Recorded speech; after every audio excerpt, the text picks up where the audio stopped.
dando continuidade, então, nos requisitos necessários, que a princípio podem parecer exigência do dirigente, exigência da liderança, ou implicância, ou não é, queridos amigos, é algo extremamente importante quando se trata de lidar com energias, lidar com forças que são desconhecidas muitas vezes, na maioria das vezes para nós. Então, nosso comportamento aqui, a nossa participação, ela é fundamental. E como é essa participação? Então, assim, é tudo isso que nós estamos falando aqui. Então, chegar antes, chegar em silêncio, chegar já imbuído, já compenetrado daquilo que se vai fazer.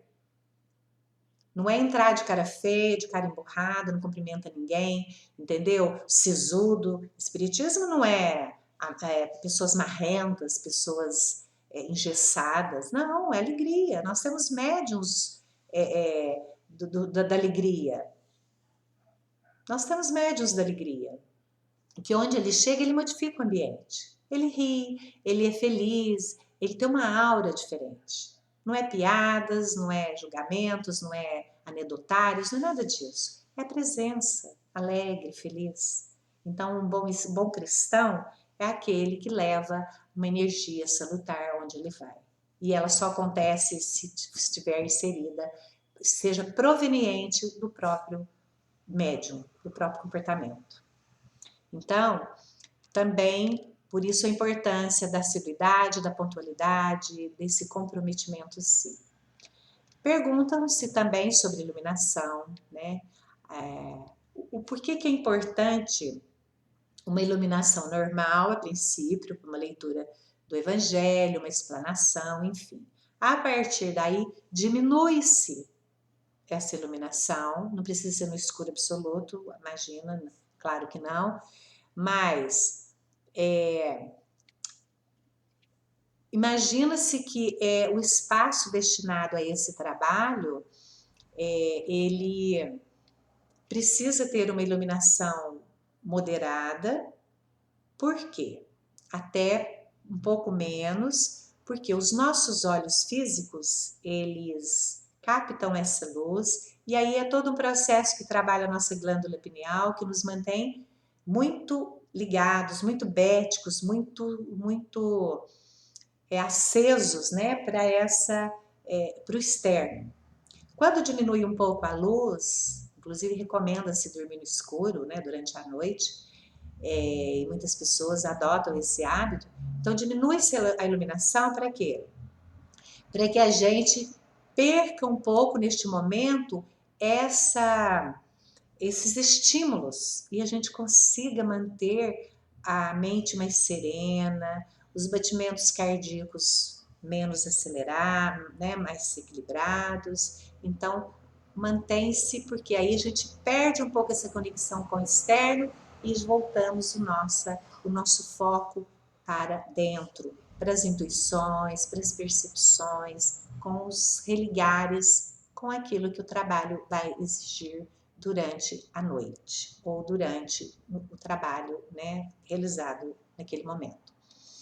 Então, a gente vê que na doutrina espírita não há uma fé cega. Isso não é fé cega, né? Não é ritual, não é nada disso. São as necessidades da fisiologia, tanto do nosso campo físico quanto do espiritual. Então, quem duvida, quem não acredita, deve buscar o estudo, deve buscar os esclarecimentos mais profundos, mais amplos, para compreender a necessidade de tantas regras, às vezes, e que são muito simples e fáceis de serem cumpridas, né?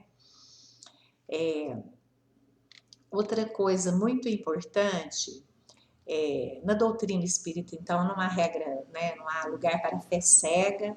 Evitem-se, no entanto, no ambiente da desobsessão, pesquisas ociosas, indagações, críticas, expressões, julgamentos naqueles momentos ali. Todos os componentes da equipe assumirão funções específicas. Por exemplo, Dá-se aqui uma sugestão. Num grupo, por exemplo, de 14 integrantes, suponhamos que o grupo tenha 14 participantes assíduos, cumprindo, né, as normas necessárias aqui. Então, trabalharão 2 a 4 médiuns esclarecedores, ou os doutrinadores, que a gente fala, 2 a 4 médiuns passistas, 4 a 6 médiuns psicofônicos.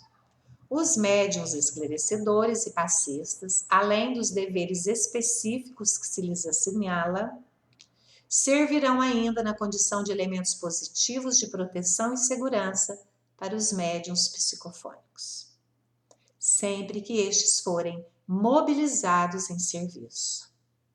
Imprescindível reconhecer, vejam bem, que todos os participantes do conjunto são equiparáveis a pilhas fluídicas ou lâmpadas, que estarão sensibilizadas ou não para os efeitos da energia ou da luz que se lhes pede em auxílio dos que jazem na sombra do espírito. Então, a importância, não importa se eu estou psicofônica, se eu estou passista, se eu estou esclarecedora, se eu estou no suporte, não importa em que posição eu estou naquele grupo. O que importa é o meu trabalho, é como eu estou executando, qual a minha utilidade, se eu estou desempenhando muito bem a minha função. Somos um grupo, e é um grupo vivo, e o resultado é de todos. Se o resultado é bom, está ligado a todos. Se o resultado não é bom, está ligado a todos. Então, essas picuinhas, esses diz que me diz que acontecem nos grupos, que panelinhas, precisa isso acabar. Isso não é cristão. Isso não é saudável. Isso é próprio da inferioridade espiritual de cada um de nós. Isso é próprio dessa falta de conhecimento, falta de estudo.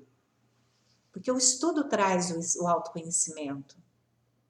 E a evolução, imagina um ser desse gabarito, né, de dimensões maiores, cheio de picuinhas, porque tem um acima dele, e que faz de um jeito e que não faz daquele jeito, e julga. Oh, meu Deus, a nossa evolução tem que ir cortando, aparando essas arestas, senão a gente não consegue caminhar. Então, é valorizar o trabalho que o companheiro faz. Seja falando, seja doutrinando, esclarecendo, no suporte. É cada um cumprindo a sua tarefa. É com a sua própria consciência, a do outro é do outro. E no conjunto, vamos todos responder àquele que lidera.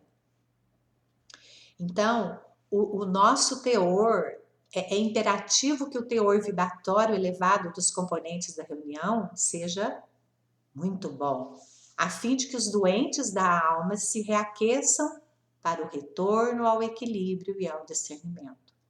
Então, nós estamos ali para esclarecer, para ajudar aqueles que vêm buscar socorro. Se eu estou precisando de ajuda e socorro, então eu tenho que sair do grupo de trabalho. A minha energia não é propícia, não está equilibrada. Então, os componentes encarnados da reunião não se rendam ao sono nas tarefas dedicadas à subseção. Pode dormir. Para se efetivarem desdobramentos desnecessários da personalidade, cabendo-nos salientar igualmente que nas realizações dessa natureza não devem comparecer quaisquer outras demonstrações ou experiências de mediunidade. O que quer dizer isso aqui? O médium psicofônico está em manifestação por uma entidade, precisando de socorro, precisando de amparo. O esclarecedor está ali à sua frente ou ao seu lado, esclarecendo aquela entidade. De repente, a entidade é retirada daquele biocampo, vem o mentor, isso tudo seguidamente.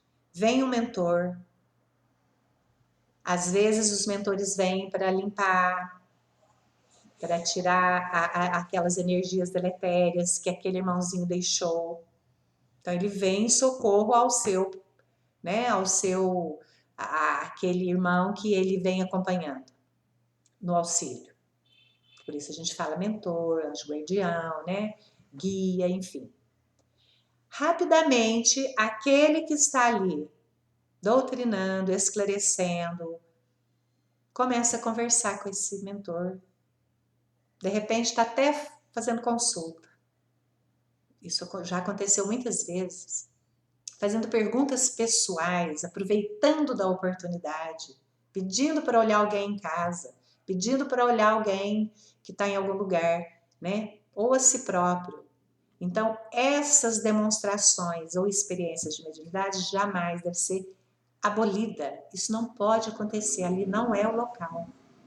Esse local que uma pessoa quer fazer uma conversa, uma orientação, pedir um esclarecimento a uma entidade, a um guia, a um mentor,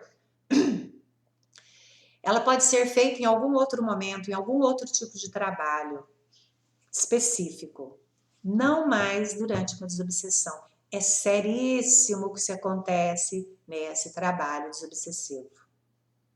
Estamos colocando a mão numa cumbuca que a gente não conhece. Como se diz por aí no popular, é caixa de marimbondo. A gente não sabe o que está lá. Quando uma entidade vem manifestar, a gente não sabe o que está agregado a ela. Então, esse comportamento do consulente, da pergunta ali, fora do contexto, é gravíssimo. Pode estar havendo uma mistificação do médium, pode estar havendo um engodo daquela entidade que estava ali, que é muito esperta, se fazendo passar por um guia. Então, irmãos, é muito grave. Isso jamais. Então, fica um apelo aqui ao dirigente do trabalho subsessivo, que tome e adote medidas sérias, austeras sobre isso. O irmãozinho que estiver fazendo isso, ele tem que ser chamado em particular e esclarecido. E o irmãozinho que estiver fazendo isso, aceitar essa observação e essa orientação do dirigente desse trabalho.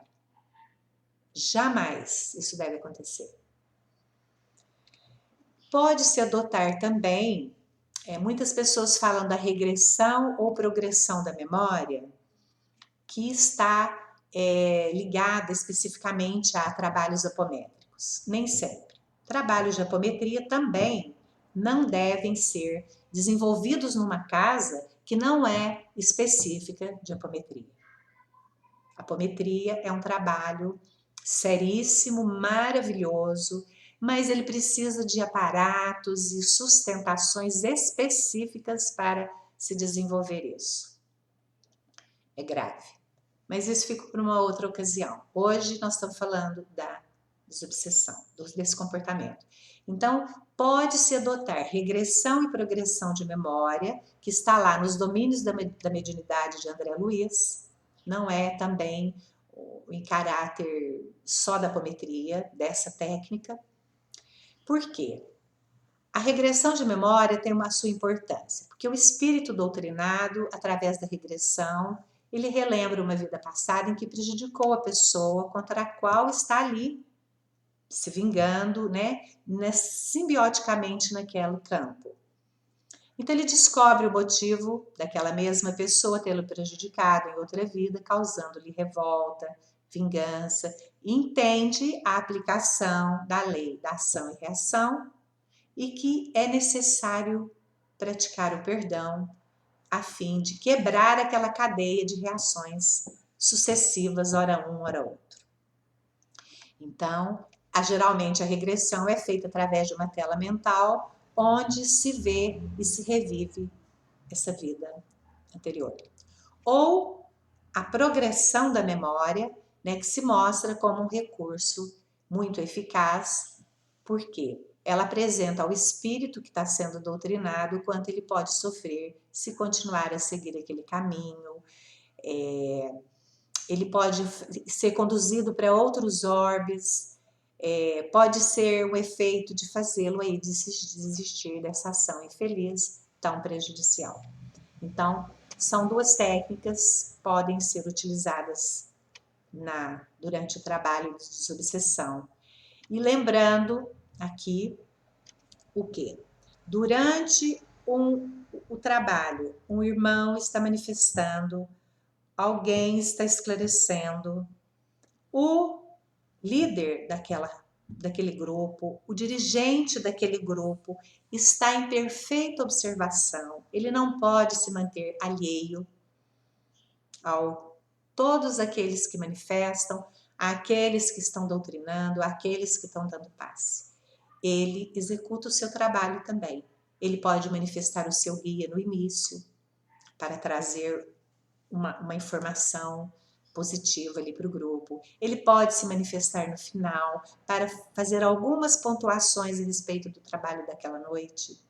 Então, a importância dele é muito grande também, né? E porque esclarecer, conduzir, não é muito fácil. Porque somos seres rebeldes, cheios de orgulho, cheios de vaidade, a gente acha que está fazendo melhor, que é 100% correto. E não é assim, ninguém está 100% correto, ninguém faz 100% ainda. Estamos muito, muito, muito longe de fazer isso, de acontecer, de termos um comportamento assim. Para isso, somos convidados ao estudo.